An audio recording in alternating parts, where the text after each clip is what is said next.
Dear friends, namaste. That's Ramneek Wig right in front of you. Friends, today I shall be telling you about pranayamas for boosting your immune system. That means the pranayamas which we must do in order to increase our immunity system. Now, friends, number one, let's try to understand first that pranayama is a complete science in itself, and the role of pranayama is to oxygenate the cells of the system. So you got to understand that pranayama is not a physical exercise. The role is to give so much of oxygen at the cellular level so that it becomes very difficult for any cellular related or degenerative disease to stand inside.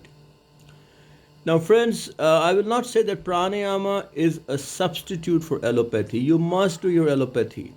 But along with that, pranayama is a great supportive therapy. It should be done along with your allopathy treatment. Now, as far as the role of pranayama is, the role is to oxygenate the cells of the system.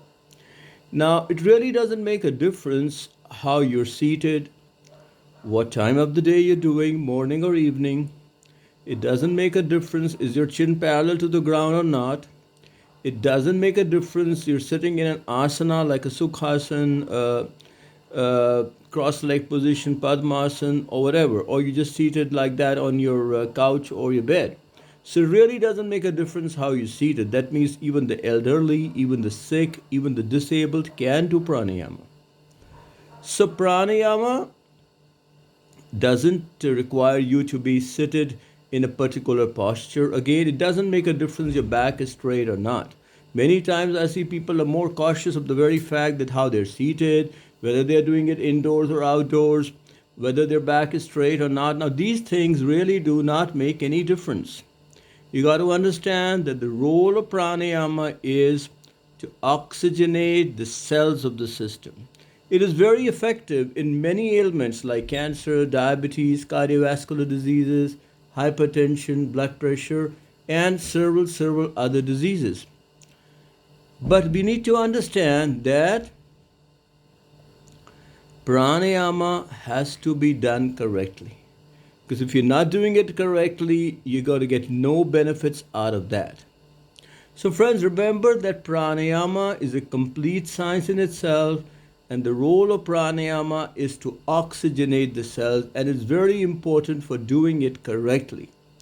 So, the only two important things in pranayama are the ratio patterns and the pressure locks, the bandhas which we apply while we're doing pranayama so that we can build the cellular pressure, the cells can be detoxified nicely, and we can aim for optimal health. Now, there are several pranayamas for boosting your immunity system, but here I'll be talking about two important ones. The first one is called as the Antara Pranayama, and the second one is called as the Nari Shodhan Pranayama. Now, friends, you got to understand that pranayama has four limbs. The complete science of pranayama has four limbs. The first is called as inhalation, or we call that as purak in Sanskrit. The second one is called as the internal retention. That means it's called as the Antara Kumbhak in Sanskrit. The third one is called as the exhalation or rechak in Sanskrit. And the fourth one is called as the external retention, which is the bhaya kumbhak in Sanskrit. Now, the entire science of pranayama is based on these four important pillars. Now, the pranayama, what I'm going to be talking to you about, is called as the Antara Pranayama. And the name we get this is from the second limb of pranayama called as the Antara Kumbhak. So the name of the pranayama is Antara Pranayama. Now the technique is relatively very simple. All you need to do first is that you sit very comfortably wherever you can. Now you can be on your couch, you can be on the bed, you can sit on the ground, you can sit anywhere. Now don't be very cautious of where you're seated. The idea is you're sitting comfortably, right? Second thing, now the technique goes something like this, that first you take a deep, deep breath in. You expand your abdomen like a big balloon. It just goes outwards like this. After that, you apply the Jalandhar Bandh. Jalandhar Bandh means the chin lock. This is the chin, and we just go like this, and this is called the Jalandhar Bandh. So the second thing would be that you apply the Jalandhar Bandh, and then you try to hold yourself in this position until you easily can. Now, remember my word, easily can. Again, the standard, the thumb rule is that you only hold till 80% of your capacity. That means if you can easily hold till 10 seconds, only hold till 8 seconds. So when you find it a little bit difficulty in holding, just simply release the bandh like this and slowly exhale your breath as deep as you can. And that's going to complete your one round of Antara Pranayama. Now, my dear friends, you got to take care of 2-3 important things while you do your pranayama, because if you don't take care of them, you're going to get no benefits. Let me tell you that clearly. The first important thing is it's abdominal breathing all the way. When you inhale, your abdomen should expand like a balloon, float outwards. Second, when you hold your breath, your abdomen remains at its position. When you exhale, abdomen slowly sinks inwards like this. Second important thing, friends, remember, only hold till 80% of your capacity. Now, many a times I see people telling me, sir, I held my breath for 20 seconds and I felt really, really suffocated. Now, that's wrong. You only hold till 80% of your capacity. Now, if you can easily hold till 10 seconds, only hold till 8. Third important thing, that when you exhale your breath, it should be rather very, very slow. Many times what people tell me that, well, I exhaled in a go. I just exhaled like in one shot. I exhaled so far that I held my breath for like 10 seconds, but I exhaled everything in 2 seconds. Now, if you exhale like this in a go, you're going to get no benefits, because when you're exhaling, your cells are opening up nicely and they're getting detoxified. So you got to exhale very, very slow. Remember a thumb rule that if you're holding for 10 seconds, only exhale for, at least exhale for 6 seconds. It should not be like you've held your breath for 10 seconds and you've exhaled out in 3 seconds, you're going to get no benefits. So remember, the exhalation should be at least 60% that of retention. Okay? Now, talking about the second pranayama, the Nari Shodhan Pranayama. Now, this is a pranayama in which mudras are involved. Now, mudras are position of our fingers, what we make while doing a pranayama. Now, remember, friends, that you don't need to make mudra for every pranayama. You only make a mudra in those pranayamas only where you need to close one nostril, you need to close both, or you need to exhale from one. So if you are using both your nostrils while inhaling and exhaling, you do not require to make any mudra. Many times I see my friends, they're just doing like this and keeping their hands on their knees or thighs unnecessarily. You know, you're gonna get no benefits by just keeping your fingers like this or this. So you only need to make a mudra when you're doing a pranayama in which you need to inhale or exhale from one nostril at a time. Second, you only make a mudra with your active hand. You don't need to use both your hands for making a mudra.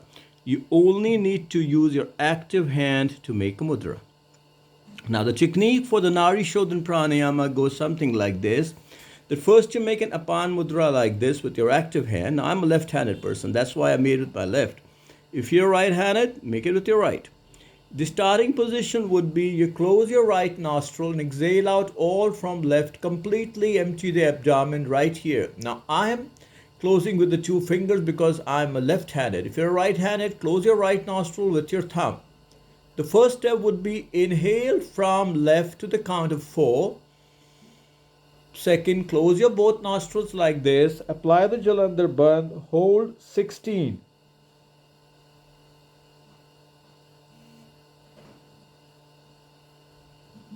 Third step, open the Jalandhar Bandh. Exhale now from right to the count of 8.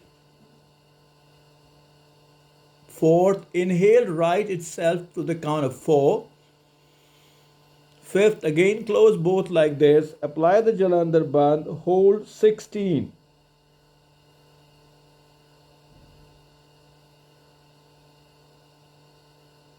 And the last step would be open the bandh, exhale slowly from left to the count of 8.